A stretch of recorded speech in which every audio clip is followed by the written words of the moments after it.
अस्सलामुअलैकुम। प्रोग्राम में खुशामदीद। मैं हूं शर्जील अरशद और मैं हूं सादिया गौस। नाज़रीन, प्रोग्राम का करेंगे आगाज़ और आज आपको बताएं काफ़ी हसास टॉपिक है हमारे पास। यानी कि अगर मेडिकल पर अद्वियात पहुंचती हैं तो इसके पीछे एक पूरा प्रोसेस होता है। यानी कि कहीं ना कहीं वहाँ पर क्लिनिकल ट्रायल भी होता है उन अद्वियात का, उस फॉर्मूले को भी कहीं ना कहीं लैब्स में चेक किया जाता है, रजिस्ट्रेशन होती है और फिर उसके बाद वो अद्वियात कहीं ना अप्रूव होके फिर मेडिकल तक आती हैं। लेकिन यहाँ पर इशू कुछ और है। यहाँ पर मसला ये आया है कि इससे पहले कि वो रजिस्टर्ड होता है वो नमूने या फिर वो फॉर्मूला, या इससे पहले वो क्लिनिकल ट्रायल होता उसका, या फिर वो लैब में टेस्टिंग के लिए जाते, इन तमाम प्रोसेस से पहले ही कुछ अद्वियात मेडिकल तक पहुँच गई। और ना सिर्फ मेडिकल तक पहुँच गई बल्कि उसके बाद वो मरीज़ों ने ख़रीद भी ली और उसके बाद जो हो सकता था वो हुआ। यानी कि बच्चों तक वो अद्वियात पहुंची जिसके तमाम असरात जो हैं वो बच्चों पर आए, यानी कि मरीजों पर आए। बिल्कुल। तकरीबन अगर इस पूरे प्रोसेस की बात करें कि किस तरीके से दवाई रजिस्टर्ड होती है, तकरीबन इसमें 9 से 10 माह का पूरा टाइम लगता है और उसके बाद ट्रायल होते हैं और उसके बाद यकीनी तौर पर अस्पतालों में मुंतकिल होती है। इस तमाम तौर मामले को कवर किया नुमाइंदा आज न्यूज़ ओकाड़ा से शहबाज शाहीन ने। उनसे जान लेते हैं। शहबाज, बताइएगा,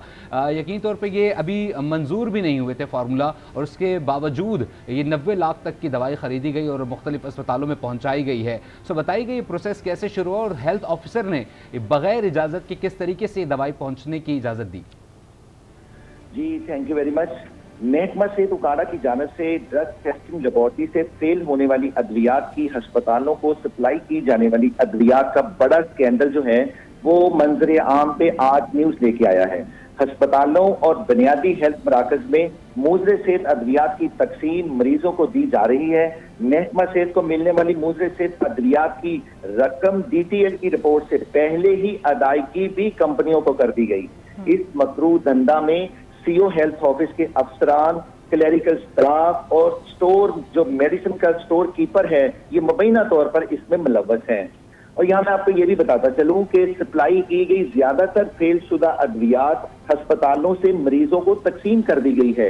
इस सिलसिला में एक शहरी की तरफ से जब एंटी करप्शन उकाड़ा को दरखास्त दी गई तो महकमा सेहत के अफसरान को होश आया तो उन्होंने फौरी तौर पर एक लेटर तमाम अस्पतालों को जारी किया गया। शाहीन, यहाँ पर आपको हम रोकेंगे। ये इससे पहले कि उसके खिलाफ क्या कार्रवाई हुई या अब तक क्या कार्रवाई की गई है, आपने जिस तरीके से कहा कि शिकायत पहुंचाई गई हैं, इन अद्वियात के बारे में बताइएगा। ये कौन सी दवाइयाँ थी और किसके लिए ये इस्तेमाल होती हैं, किस मर्ज के लिए? इसमें जो सबसे एक ज्यादा इस्तेमाल होने वाला कफ सिरप है ना, ब्रोक्सॉल, ये एक था। और इसमें एज़्रोथ्रोमाइसिन जो है वो है एंटीबायोटिक, गले का है। और एक जले की जो लगती है बायोसेल, उसमें जेल शामिल थी और एक एंटी एलर्जी टैबलेट थी। और ये कफ सिरप जिसका आप जिक्र कर रहे हैं, ये बच्चों के लिए इस्तेमाल होता है? ये बच्चों में कसीर तादाद में होता है लेकिन बड़े भी लेते हैं, लेकिन ज्यादातर ये बच्चों के लिए ब्रोक्सॉल इस्तेमाल होता है। ठीक है शहबाज, बताइएगा कि कितने सैंपल्स जो हैं वो बेचे जा चुके हैं और उनके जो नताइज सामने आए हैं, तो क्या उससे भी अस्पताल ने अपडेट किया है या सिर्फ यही बताया गया है कि ये सैंपल्स जो हैं वो अब बेच दिए गए हैं, उसके बाद जो हेल्थ की जानिब से, महकमा हेल्थ की जानिब से नोटिस जारी किया गया? अच्छा, इसमें होता क्या है, एक ना मैं आपसे थोड़ा सा ये स्टार्ट भी बता दूं कि ये पहले एक कंपनी का टेंडर होता है कंपनी की तरफ से, उसके बाद वो अपनी मेडिसिन दे देते हैं जो हाई बिडर होता है। तो मेडिसिन देने के बाद 60 रोज के अंदर अंदर जो हमारी एक DTL रिपोर्ट है, जिसे हम इसको कहते हैं कि ड्रग टेस्ट लेबोरेटरी का जो बहावलपुर का टेस्ट है, उसके बाद टेस्ट आने के बाद इसको प्रूव किया जाता है, तो तब यानी कि पूरे डिस्ट्रिक्ट के हॉस्पिटलों में ये इस्तेमाल की जा सकती है। तो लैब कहाँ पर हुआ शाहीन, ये बताइएगा, कहाँ पर हमें कमी नजर आई या गफलत नजर आई? 7 दिन में इसको अप्रूव करके आगे भेजा जाना था, आया वो 7 दिन में नहीं हुआ जिसके बाद ये वाकया हुआ है, या फिर 7 दिन अभी पूरे ही नहीं हुए थे? 26 जुलाई 2022 को DTL रिपोर्ट आती है और DTL रिपोर्ट जो है वो उसे सब स्टैंडर्ड करार दे दिया जाता है। और डॉक्टर्स के मुताबिक ये जो DTL रिपोर्ट आई है, इसके बाद तो ये पॉइजन डिक्लेयर कर रहे हैं कि इनकी जो खतरात हैं जिन्होंने इस्तेमाल किया उनकी जिंदगी को खतरात हैं। और ये 60 रोज के बाद जब ये DTL रिपोर्ट आई तो बदकिस्मती ये है कि इससे पहले भी मेडिसिन इस्तेमाल करते रहे। और एक जगह तो हमारे पास जो डिस्पेंसरी 23 फोरवेल और DHQ साउथ सिटी वालों ने कहा है कि हमें तो अगस्त में ये मेडिसिन दी गई है, यानी कि DTL की रिपोर्ट पहले आ गई और DTL की फेल शुदा रिपोर्ट के बाद ये नाकिस अद्वियात जो है बाद में भी इस्तेमाल करते रहे और बाद में ये तकसीम करते रहे। ठीक है शाहीन, ये भी बताइएगा कि जो रिपोर्ट आई है वो कब जारी की गई और उसके बावजूद कितने अरसे तक की दवाई सप्लाई होती रही है, किन किन अस्पतालों में पहुंची ताकि निशानदेही हो सके? ये 26 जुलाई 2022 को जो हमारी ड्रग टेस्टिंग लेबोरेटरी बहावलपुर से इसे रिपोर्ट आ गई और इसे फेल डिक्लेयर कर दिया। उसके बाद उकाड़ा के जो हेल्थ मराकज सेंटर हैं, BHQ हैं, THQ हैं, तमाम डिस्ट्रिक्ट के जितने बुनियादी हेल्थ मराकज है वहां पे ये अद्वियात पहुंच चुकी है और हमने उनसे बात भी की है, उनसे सॉर्ट भी हमने लिया है कि ये हमारा सिरप कितना इस्तेमाल हुआ है, ये एंटीबायोटिक कितनी इस्तेमाल हुई है। हमारे साथ रहेगा प्रोफेसर जावेद अकरम, निगरान वज़ीर सेहत पंजाब ने हमें ज्वाइन किया। सर आपके कीमती वक्त का बेहद शुक्रिया। ये सर मामला है उकाड़ा में दवाइयाँ जो हैं वो फार्मूला मंजूर होने से पहले ही सप्लाई कर दी गई है और 26 जुलाई को इसकी जो रिपोर्ट थी वो आई थी जिसमें इसको फेल डिक्लेयर कर दिया गया था। इसके बावजूद ये दवाई अस्पतालों में सप्लाई की गई है। कौन गफलत का मुर्तकिब है, क्या कहेंगे और किसके खिलाफ कार्रवाई करेंगे? बहुत शुक्रिया जी। ये आज न्यूज़ की वजह से ही मेरे तो इंफॉर्मेशन में आई है। अनफॉर्चुनेटली हमारे अपने सिस्टम के ज़रिए नहीं हुई और ये बहुत सीरियस मामला है डेफिनेटली कि हमें पता है कि पहले भी सिरप्स की वजह से अनफॉर्चुनेटली डायनो सिरप का भी ज़्यादा देर नहीं हुई जब काफ़ी लोग कीमती जानें ज़ाया हो गई थी। तो डेफिनेटली ये ड्रग कंट्रोल का काम है और ड्रग कंट्रोल हमारे प्राइमरी हेल्थ डिपार्टमेंट, जिसके मैं मिनिस्टर नहीं हूँ लेकिन फ़र्क नहीं पड़ता, मैं अभी इसका एक्शन भी लूँगा, इसकी इंक्वायरी भी होगी अभी जस्ट नाउ एंड इंशाल्लाह विद इन 24 आवर्स जो रिस्पॉन्सिबल हैं उनको करार वाक़या से जावेद साहब आपने दुरुस्त कहा कि आप इंक्वायरी करेंगे और जो भी इसमें गफलत के मुर्तकिब हैं उन तमाम को सजाएं भी मिलेंगी, लेकिन अभी ये बताया जा रहा है कि इसकी डिस्ट्रीब्यूशन हो चुकी है, ये मेडिकल स्टोर्स पे मौजूद है और ना सिर्फ अभी भी मौजूद है बल्कि इससे पहले भी इस्तेमाल होती रही है और इसके फॉर्मूले को काफ़ी ख़तरनाक करार दिया गया है। तो अब इससे पहले जो लोग खरीद चुके हैं ये किस तरीके से पता चल सकेगा कि कौन कौन इसका विक्टिम है, किस मरीज ने इसको इस्तेमाल की है, दूसरा कौन से मेडिकल स्टोर्स पे मौजूद है, कितना वक्त लगेगा इसमें वहां से समेटने के लिए? आप 1 मिनट कंप्लीट वक्त किया नहीं था, आप ये थोड़ा सा मेरी सुन लीजिएगा बात। एक प्रोसेस है, ये इसको हम कहते हैं रेगुलेटरी विड्रॉल। ये फौरी तौर पे विड्रॉल होगा मार्केट से भी, हॉस्पिटलों से भी और अखबार में इश्तिहारात आएंगे और आप लोगों के जरिए ये उनके खर्चे पे, जो कंपनी है उनके खर्चे पे, बिकॉज ये क्रिमिनलिटी है और उनके खर्चे पे अवाम उन्नास को मुतला किया जाएगा और ये हम बिल्कुल टोटली विड्रॉ करेंगे ये सारा कुछ। सर आप समझते हैं कि ये कंपनी भी इस जुर्म में मुर्तकिब है कि इसके बावजूद चूँकि अभी फार्मूला डिक्लेयर नहीं किया गया था इस्तेमाल के काबिल, उसके बावजूद ये सप्लाई दे देती, तो आप समझते हैं कि कंपनी भी इसकी मुर्तकिब है गफलत की? मैं अर्ज कर रहा हूँ कि इसकी इंक्वायरी इसी चीज़ की करनी है ना, कि गफलत हमारे ड्रग इंस्पेक्टर्स की है खुदा न खास्ता, क्या हमारे ड्रग कंट्रोल की है, क्या हमारी लैब की है, क्या कंपनी की है, क्या डिस्ट्रीब्यूटर की है, कहाँ पे हमें पता चला कि ये सबस्टैंडर्ड है और उसी वक्त क्यों नहीं एक्शन हुआ? इस इंक्वायरी इस चीज की है, लेकिन साथ ही इसको पहले वॉलंटरीली जावेद साहब देखें, आपने दुरुस्त कहा कंपनी तो अपना मुनाफा बना रही थी, लेकिन दूसरी जानिब एक बॉडी अगर बनाई गई है, एक डिपार्टमेंट अगर बनाया गया है इस काम के लिए, अगस्त से ये सिलसिला जारी है, तो फिर उनको कैसे चेक किया जाएगा? क्योंकि उनके खिलाफ असल कार्रवाई होनी चाहिए। ड्रग रेगुलेटरी अथॉरिटी इस तरह की अद्वियात को क्यों चेक नहीं कर रही?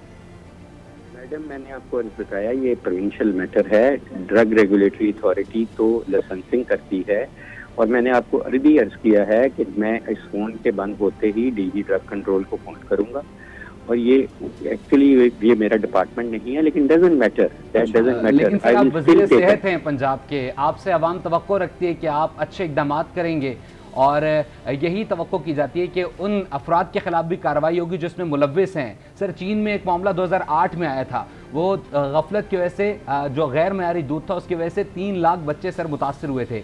806 के बच्चे जो है वो तकरीबन अस्पतालों में गए थे और उसके बाद जब वहाँ पे कार्रवाई हुई तो आज तक इस तरह के केसेस वहाँ पर नहीं आए। यकीन तौर पे फिर उस कंट्री को भी सर वो डैमेज का फेस करना पड़ा। पाकिस्तान में भी बाहर से अद्वियात मंगवाई जाती हैं। सो इसमें इसके बावजूद जब पंजाब में ये तकरीबन 1 ही महीने के अंदर से इस तरह दूसरा केस है जो सामने आया है, तो ख़ास इक़दाम करने की ज़रूरत है। क्या एक्सपेक्ट किया जाए कि आप किस तरीके के इक़दाम करेंगे? मैंने आपको बार बार अर्ज कर रहा हूँ कि विद इन 5 मिनट्स मेरी फोन जाएगा, विद इन 5 मिनट्स कमेटी बनेगी, उनको 2 दिन देंगे, इनको high level inquiry committee. Meanwhile all drugs जो हैं वो विड्रॉ करेंगे जहाँ जहाँ हैं। इसको हम रेगुलेटरी रिकॉल कहते हैं। मैं अपने कोलीग जो मिनिस्टर साहब हैं उनको इन्फॉर्म करूंगा कि वो इसके इंचार्ज हैं। अच्छा जावेद अकरम साहब, आप यकीन दहानी कराते हैं कि इसमें जितने भी लोग गफलत के मुर्तकिब करार पाएंगे उन तमाम को सजाएं दी जाएंगी? एक तो ये, दूसरा ये भी बता दीजिएगा कि आइंदा इस तरह के वाकयात ना हो, उसकी रोकथाम के लिए आपका क्या प्लान है? मेरा प्लान ये है कि ये डेफिनेटली मैं आपको रीश्योर करता हूँ कि जो भी इस जुर्म में शरीक जुर्म होंगे उनको कानून के मुताबिक सजा दी जाएगी। ड्रग कोर्ट में केस किए जाएंगे, ड्रग कोर्ट में हम प्रोसिक्यूशन बेहतरीन करेंगे और जाहिर है कि वो एक प्रोसेस है जो शुरू होगा प्रोविंशियल क्वालिटी कंट्रोल से बोर्ड से जाते हुए वहाँ। नंबर 2 जो आपने अर्ज की है कि आइंदा के लिए हम ऑलरेडी ठीक है, निगरान वज़ीर सेहत पंजाब डॉक्टर जावेद अकरम प्रोफेसर इस वक्त हमारे साथ मौजूद थे और उन्होंने आज न्यूज़ की खबर पर एक्शन लेते हुए ओकाड़ा में जो कि फार्मूला जो कि अभी मंजूर ही नहीं हुआ था और वह अद्वियात अस्पतालों तक पहुँचा दी गई थी, इस खबर पर जो कि आज न्यूज़ की जानिब से दी गई उस पर एक्शन लिया है और हाई लेवल कमेटी बनाई है। उन्होंने इस बात की तस्दीक की है कि जो जो इस जुर्म में मुर्तकिब होगा उनके खिलाफ कार्रवाई की जाएगी और उस पर यकीनी तौर पर हम फॉलो भी लेंगे कि वो तमाम तर अफराद जो इसमें मुलव्विस थे उनके खिलाफ कार्रवाई की गई है या नहीं। इन्होंने कहा है कि अब कमेटी बना दी जाएगी, फौरी तौर पर इस पर एक्शन होगा और इस खबर पर एक्शन लेते हुए उन तमाम तर अफराद के खिलाफ कार्रवाई होगी। आज न्यूज़ की इस खबर के ऊपर वज़ीर सेहत की जानिब से फौरी तौर पर एक्शन लिया गया है। उन्होंने कहा कि जितने भी लोग इसमें मुलव्विस हैं उन तमाम के खिलाफ कार्रवाई होगी। उन्होंने इस बात की यकीन दहानी कराई और फौरी तौर पर उनका कहना है कि 5 दिन के अंदर अंदर ये पूरी कार्रवाई मुकम्मल होगी। एक कमेटी भी उनकी तरफ से बना दी गई है। ये अहम एक्शन लिया गया है वज़ीर सेहत की जानिब से आज न्यूज़ की इस खबर पर। पूरी सूरत हाल हमारे सामने है और जिस तरीके से शाहीन भी हमें बता रहे थे कि अब बहुत सारे हॉस्पिटल्स और मेडिकल स्टोर्स हैं जहां पर अभी भी ये मौजूद हैं। शहबाज शाहीन, बताइएगा आपकी खबर पर अहम कार्रवाई, जिस तरीके से वज़ीर सेहत ने इस बात की यकीन दहानी करा दी है कि फौरी तौर पर इसमें मुलव्विस लोगों को सज़ा दी जाएगी, उन्होंने एक कमेटी भी तश्कील दे दी है, किस तरह से देखते हैं इसको? और ये बताइएगा मज़ीद कितने लोग इसमें इन्वॉल्व थे? आपने जब चेक किया या खबर ब्रेक की तो आपके पास क्या इंफॉर्मेशन थी? मैं मिनिस्टर साहब लाइन पे हैं तो उनसे मैं सवाल करना चाह रहा हूँ। पहले तो वो इस वक्त हमारे साथ लाइन पर मौजूद नहीं है, लेकिन शाहीन हम आपकी इंफॉर्मेशन जरूर नाजरीन तक पहुंचाना चाहेंगे।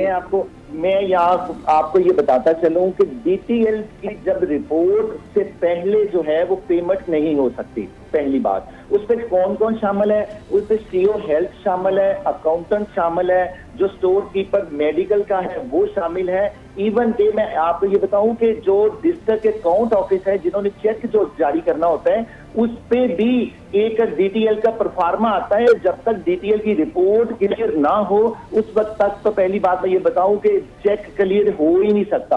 और इसमें हमारी जो डिस्ट्रिक्ट के हेड हैं डिप्टी कमिश्नर जीशान हनीफ, उनका भी फर्ज बनता था कि जब उसके नोटिस में आए इन लोगों को तो सस्पेंड करना तो बहुत छोटी सी बात है, इन्हें तो डिसमिस करने के बाद हवा जेल में यानी कि शाहीन देखा जाए तो सिस्टम के अंदर के लोग पूरी तरीके से इन्वॉल्व थे इसमें। जी बिल्कुल। और दूसरी बात शहबाज हमारे साथ रहेगा, ब्यूरो चीफ लाहौर सलीम शेख भी हमारे साथ मौजूद हैं। सलीम, आप क्या कहेंगे सवाल से? और शहबाज से अगर कोई आपका सवाल हो तो वो भी आप कर सकते हैं। जी देखिए, शहबाज ने जो है स्टोरी ब्रेक की है और इसमें जो असल मसला है वो ये है कि जो उकाड़े की जो हेल्थ डिपार्टमेंट है उसकी जो है गफलत नहीं है, नाअहली है बिल्कुल। क्योंकि जो कानून है, तरीक़ाकार ये है कि जब आपने किसी से मेडिसिन ख़रीदनी होती है तो उसके लिए असूल है कि मेडिसिन ख़रीद ली, मेडिकल स्टोर पर पहुंच गई। मेडिकल स्टोर बाज़ार वाला नहीं है, वो मेडिकल स्टोर वो होता है जो कि हेल्थ डिपार्टमेंट का अपना होता है, जहाँ से फ्री डिस्ट्रीब्यूशन होती है मुख्तलिफ अस्पतालों पे। उस मेडिकल स्टोर पे पहुँचती है और वहाँ से हर बैच का जो है वो एक एक सैंपल लिया जाता है और फिर मुतलका DTL को भेजा जाता है। DTL का मतलब है ड्रग टेस्टिंग लेबॉर्ट्री। और वहाँ से जब सैंपल पास होता है और सैंपल पास होने के बाद जो है वो फिर वो DTL इजाज़त देता है कि ये दवा बिल्कुल ठीक है और आप इसको अस्पतालों में मुफ्त तकसीम कर सकते हैं। लेकिन यहाँ पर हुआ यह है कि अद्वियात आ गई, DTL हो गई, DTL में जो है अद्वियात के सैंपल जो हैं वो पास नहीं हुए, उसको जो है सब स्टैंडर्ड करार दे दिया गया। लेकिन वहाँ उकाड़े में जो बैठे हुए महकमा सेहत के अफसरान है जिसमें CEO हेल्थ है और इसी तरह जो अकाउंटेंट हैं और जो दूसरे लोग हैं, उन्होंने इस लेटर को देखा नहीं, DTL की रिपोर्ट को, और तमाम मेडिसिन जो है वो उठाई और उठाकर जो है वो तकसीम कर दी और तकसीम करने तक बात नहीं बिल्कुल नजर आ रही है। जिस तरीके से शाहीन भी बता रहे थे कि जब तक DTL की रिपोर्ट नहीं आती उस वक्त तक पेमेंट ही नहीं हो सकती, लेकिन वो हो भी गई और मार्केट में दवा पहुंच भी गई। नाज़रीन को बताएं कि ड्रग टेस्टिंग लेबॉर्ट्री से फेलशुदा अद्विया ओकाड़ा के मुख्तलिफ अस्पतालों और बुनियादी हेल्थ मराकज़ को भी सप्लाई कर दी गई हैं, जो अभी तक मरीजों को सप्लाई की जा रही हैं। और बुनियादी हेल्थ मरकज़ 23-4L के इंचार्ज इरशाद हुसैन का बताना है कि उन्हें खांसी के 180 सिरप फराहम किए गए हैं। CEO ऑफिस ने सिरप की फराहमी रोकने की कोई हिदायत भी जारी नहीं की गई हैं। उन्होंने मजीद क्या कहा है, आपको सुनाते हैं।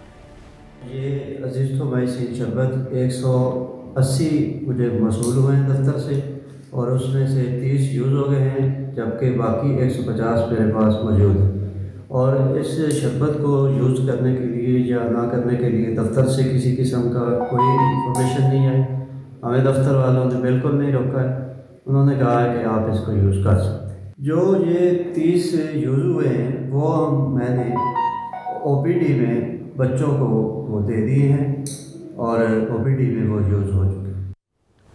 ड्रग टेस्टिंग लेबॉर्ट्री से फेल अद्वियात की सप्लाई यकीनी तौर पर घनौना फेल है। साबिक सदर VDA ओकाड़ा डॉक्टर अवैस अकरम कहते हैं कि DTL की रिपोर्ट से कबल अस्पतालों को अद्वियात की फराहमी जुर्म है।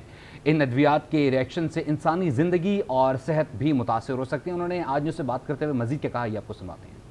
एक मेडिसिन की जो एक ये कुछ मेडिसिन है, एंटीबायोटिक्स हैं, ये बर्न क्रीम्स हैं, और इसके अलावा ये जो एंटी एलर्जी सिरप्स हैं, इनका जो है DTL पास नहीं हुआ और उससे पहले ही ये मेडिसिन डिस्ट्रीब्यूट हो चुकी हैं पेशेंट्स को। ऑनेस्टली स्पीकिंग, इसको अगर हम एक वर्ड में हम बोले तो हम कहेंगे दिस इज एक्सपायर्ड, मतलब ये यूज़ के काबिल नहीं है, जिसको ड्रग टेस्टिंग लेबॉर्ट्री ने अप्रूव नहीं किया। तो अगर ये मेडिसिन किसी पेशेंट के ऊपर यूज़ हुई है तो उसके असरात बहुत क्लियर हैं कि ये जिस असर के लिए यूज़ हो रहा है उसको छोड़ के इसके साइड इफेक्ट ज़्यादा आने शुरू हो जाएंगे। दूसरा, इससे रिएक्शन हो सकता है, किसी भी किस्म का लाइफ थ्रेटनिंग रिएक्शन हो सकता है। डेफिनेट सी बात है, एक चीज़ जिसको लैब ने अप्रूव नहीं किया, this is poison. South city अस्पताल उकाड़ा के फार्मासिस्ट मोहम्मद सैफुल्लाह ने बताया कि ड्रग टेस्टिंग लेबॉर्ट्री से फेलशुदा अद्वियात उनके पास 1 साल से पड़ी हुई हैं। रॉक्सल सिरप आया हुआ है हमारे पास 10,000 है CEO की तरफ से 2822 को। ये 10,000 आया है। सिल्वर सल्फाडाइजिन क्रीम है 2,000 आई हुई है। इसके अलावा माइकोनाजोल जेल है, ये 200 आई हुई है, पड़ी हुई हमारे पास ना। लाहौर में भी जाली अद्वियात और ड्रग टेस्टिंग लेबॉर्ट्री की मंजूरी से पहले बेशतर अद्वियात की मार्केट में सप्लाई का सिलसिला भी जारी है। आज न्यूज़ की नुमाइंदा हुमा भट्ट मेडिसिन मार्केट में मौजूद हैं, उन्हीं से जानते हैं। हुमा, अपडेट कीजिएगा। जी बिल्कुल, मैं मेडिसिन मार्केट में ही इस वक्त मौजूद हूँ और यहाँ पर मेरे पास हैं मेडिकल स्टोर के एक मुलाजिम। उन्हीं से जान लेती हूँ कि आखिर क्या वजूहात हैं कि जितनी भी दवाइयाँ हैं वो अप्रूव्ड अगर हुए बगैर आती हैं तो वो किस तरह यहाँ से आगे भी फ़रोख्त की जा रही हैं। जी भाई साहब, ये बताइएगा कि कोई मेडिसिन जो है वो बगैर अप्रूव्ड यहाँ पर आती हैं या फिर ऐसा कोई या फिर आपके पास चेक करने की कोई चीज़ है यहाँ पर? ये जो दवाइयाँ आती हैं ना, इनके फार्म बने होते हैं, फार्म नंबर 1 2 3 4 5 6 7 तक 8 तक। फार्म 7 जो होता है ना वो दवाई की क्वालिटी बताता है, और फार्म जो 8 होता है वो उसकी प्राइस के मुताबिक होता है कि ये जो दवाई बनाई हुई है ये इसके साल्ट के मुताबिक इसकी जो कीमत है वो जायज़ है या नाजायज़ है। ठीक है, मैं अपने दुकानदार भाइयों से अपील करता हूँ कि ये जो दवाइयाँ ख़रीदें ये उनके फार्म 7 चेक किया करें और जो भी रजिस्टर्ड डिस्ट्रीब्यूशन है उनसे ख़रीदें। आपने सुन भी लिया कि मुलाजमीन भी ये जानते हैं कि फार्म 8 और फार्म 7 जो है वो चेक करना ज़रूरी है, और इसके साथ साथ अप्रूव्ड दवाइयाँ अगर लेनी है तमाम मेडिसिन मार्केट में तो उसके लिए ज़रूरी ये भी है कि रजिस्टर्ड डीलर जो है उनसे ही डील किया जाए। जी, दूसरी जानिब कराची में जाली अद्वियात की खरीदो फरोख्त ना होने के बराबर है। तमाम अद्वियात की कीमतें काफ़ी बुलंद हो चुकी हैं, जिन्हें ज़रूरत पड़ने पर ख़रीदना आवाम के बस से भी बाहर हो जाता है। लोगों का कहना है कि अद्वियात की कीमतों में कमी होनी चाहिए। सफदर अब्बास से अवाम ने बात की है, आइए आपको दिखाते हैं। आज बिल्कुल कराची में जाली अद्वियात की खरीदो फरोख्त ना होने के बराबर है, बहुत मामूली सा रेशियो इसका बताया जा रहा है। इस वक्त भी हम कराची की होलसेल मेडिसिन मार्केट में मौजूद हैं, जहाँ पर जब हमारी चंद दुकानदारों से दवा फरोशों से बात हुई तो उनका यही कहना था कि इस मार्केट में कोई जाली दवा की फ़रोख्त नहीं है, कोई जाली दवा यहाँ पर आती ही नहीं है। अलबत्ता एसोसिएशन की जानिब से ये कहा गया जा रहा है कि जो भी कोई ऐसी कोई लेकर आता है, माल ऐसा लेकर आता है, इसकी पैकिंग जो है वो नाक़िस हो, गैर मेयारी हो या उसका वज़न में कुछ मामूली सा फ़र्क हो तो फौरी तौर पर ड्रग इंस्पेक्टर को यहाँ पर तलब करके उस शख्स को अरेस्ट करवा दिया जाता है। तो यहाँ पर हमारी जब दवा फरोशों से बात हुई तो उनका कहना था कि यहाँ पे कोई दवा जाली नहीं है, कोई दवा ऐसी नहीं है जो यहाँ पर गैर कानूनी है, बल्कि मामूल के मुताबिक यहाँ पर जो दवाओं की खरीद फरोख्त है वो मामूल के मुताबिक कानूनी तकाज़ों के पूरे रखते हुए यहाँ पर फ़रोख्त की जाती है। अलबत्ता यहाँ पर जो चंद एक ग्राहक मौजूद है उनका कहना है कि दवाओं की कीमतें बहुत ज़्यादा हद तक बढ़ चुकी है कि आम आदमी के लिए दवा की खरीदारी बहुत ज़्यादा मुश्किल हो चुका है, चूँकि पहले ही आम आदमी महंगाई से परेशान है। ऐसे में उसके लिए जो दवाएँ जो ख़ासतौर पर शुगर की दवाएँ, जो दिल के मरीज़ की दवाएँ, वो बहुत ज़्यादा कीमतें उनके बढ़ जाने के बाद एक आम आदमी की पहुँच से काफ़ी दूर हो चुकी है। तो शहरी यहाँ पर भी मुतालबा कर रहे हैं कि दवाओं की कीमतों में कुछ कमी की जाए ताकि एक आम आदमी बआसानी अपना इलाज मुआवजा करवा सके। सफदर अब्बास हमें अपडेट कर रहे थे कराची की सूरत हाल से। ये अहम मामला था ओकाड़ा में, जहाँ पर अद्वियात जो कि अप्रूव ही नहीं हुआ फार्मूला वो सप्लाई कर दी गई अस्पतालों में, जिसने जबकि बड़ी तादाद में लोगों ने वो सप्लाई ख़रीदी भी है। और इसी पर जब हमने निगरां वज़ीर सेहत पंजाब से बात की तो उन्होंने कहा कि इस पर फौरी तौर पर एक्शन लेते हैं, कमेटी बनाते हैं आज उसकी इस खबर पर, और यकीन दहानी कराई है कि इसमें जो अफराद मुलविस होंगे उनके खिलाफ कार्रवाई भी की जाएगी। इसी के साथ ही प्रोग्राम आज एंकर ज़ूम में हमें और हमारी पूरी टीम को दीजिए इजाज़त। अल्लाह के पास।